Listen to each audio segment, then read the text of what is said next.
नमस्कार दोस्तों, वंदे मातरम, जय हिंद। आज मैं बात करूंगा वायु के ऊपर। वायु जीवन के लिए अत्यंत आवश्यक है। इसके साथ ये बिना वायु के थोड़ी देर भी नहीं जिया जा सकता मनुष्य के लिए या किसी अन्य प्राणी के लिए। मनुष्य सांस द्वारा शुद्ध वायु अंदर ले जाता है और दूषित वायु बाहर निकालता है। सदा शुद्ध वायु में सांस लेना चाहिए। दूषित स्थानों पर, मलिन या गंदी बस्तियों में, गंदी गलियों में मनुष्य को नहीं जाना चाहिए।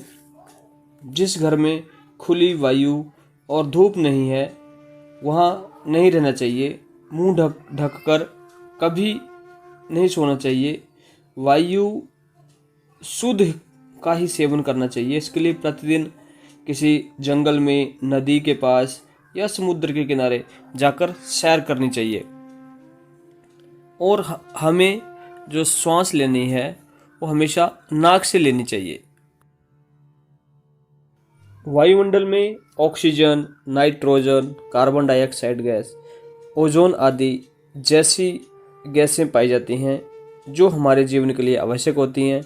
वायुमंडल औसत तापमान बनाए रखता है जो प्रत्येक प्राणी के अस्तित्व के लिए बहुत ही ज़रूरी है।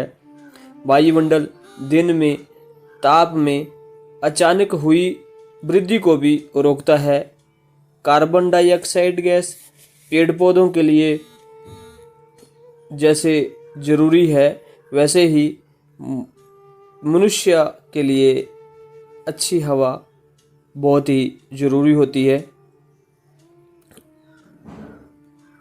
कार्बन डाइऑक्साइड गैस पेड़ पौधों द्वारा प्रकाश संश्लेषण के लिए इस्तेमाल होता है।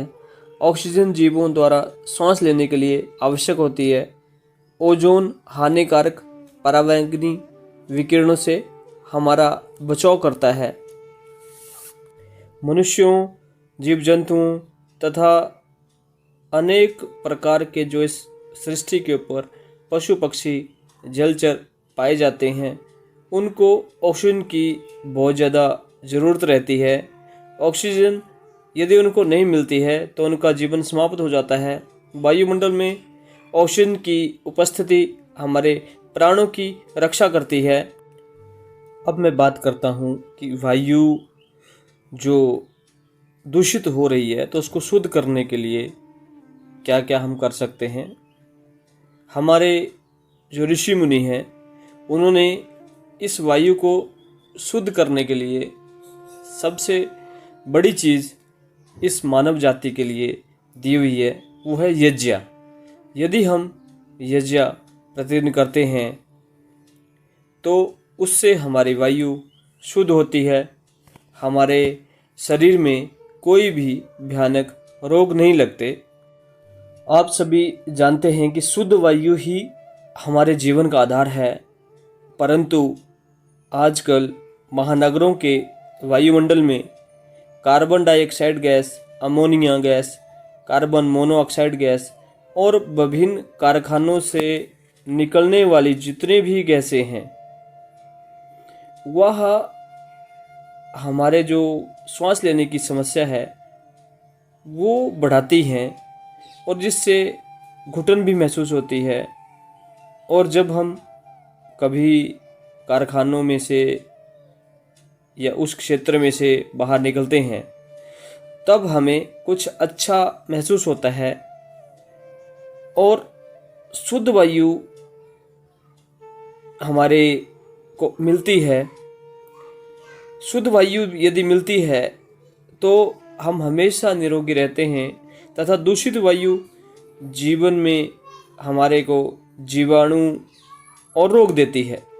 वायु प्रदूषण संक्रामक रोगों का जन्मदाता है। बंद कमरे में जैसे सर्दियों में अंगीठी जलाते हैं तो वैसा नहीं करना चाहिए। इससे कमरे में कार्बन मोनोऑक्साइड गैस की मात्रा बढ़ जाती है जो प्राणघातक है। इस तरह की अनेक घटनाएं भी देखी व सुनी जा चुकी हैं। इसके साथ सूर्य की किरणें वायु को शुद्ध करने में बहुत बड़ी भूमिका निभाती हैं। इसलिए हमारे जितने भी घर मकान बनाए जाते थे वो सूर्य की सीधी किरणें उसके अंदर प्रवेश करें, इस तरह से पहले बनाए जाते थे। आज भी कुछ ऐसे गुरुद्वारे, मठ व ऋषि मुनियों के स्थान या आश्रम इस तरह से बनाए गए हैं कि सूरज की पहली किरण से लेके अंतिम किरण तक वहाँ उनमें सूर्य प्रवेश रहता है, जिसके कारण उसके अंदर शुद्ध वायु वहाँ के जितने भी लोग रहते हैं उनको मिलती है। प्रातःकाल के इसमें खुले वातावरण में नंगे बदन बैठना चाहिए और गहरी गहरी सांस लेना चाहिए। योगासन एवं प्राणायाम करना चाहिए। इससे हमारे शरीर में चुस्ती फुर्ती तो आती ही है और सूर्य की किरणों में जो विटामिन डी होती है वो हमको पर्याप्त मात्रा में मिलती है, जो हमारे शरीर के लिए बहुत ही आवश्यक होती है। सूर्य की किरणों से वायु शुद्ध होती है, जिससे हमारे फेफड़ों को शुद्ध ऑक्सीजन युक्त वायु मिलती है और हमारा शरीर अनेक रोगों से मुक्त होता है। सप्ताह में एक बार अपने लेटने वाले बिस्तरों को धूप में अवश्य डालना चाहिए, जिससे उन बिस्तरों की जो महक है वो मिट जाए तथा अनेक जो जीवाणु, घातक जीवाणु जो वायु ना रहने से या सूर्य का प्रकाश ना जाने से बढ़ते हैं वो ना बढ़ सकें। जैसे मैंने आपको पहले भी बताया कि यज्ञ करने से हमारा वातावरण, हमारी वायु शुद्ध होती है, तो अग्नि से वायु का शुद्धिकरण बड़ा ही आसान और बहुत ही अच्छे तरीके से होता है। अग्नि भी वायु को शुद्ध करने का महत्वपूर्ण साधन जो है, इससे अनेक रोगों के जो बैक्टीरिया है वह नष्ट होते हैं। यदि आपके कमरों में सीलन है या कुछ ऐसे बैक्टीरिया जो आजकल बरसात में जो पनपते हैं, तो वह भी अग्नि से नष्ट होते हैं। और कमरों में यदि सीलन है तो वह भी अच्छी होती है।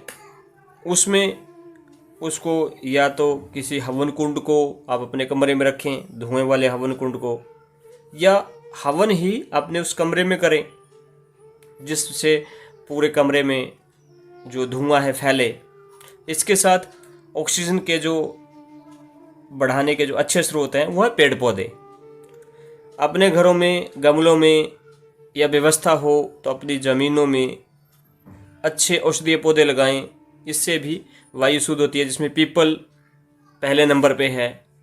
ध्यान रहे गमले में पौधे दिन में ही कमरे में अंदर रखें, रात्रि में उन्हें बाहर कर दें, क्योंकि प्रकाश की अनुपस्थिति में पेड़ कार्बन डाइऑक्साइड गैस बनाने लगते हैं, जो मानव जीवन के लिए नुकसानदायक है।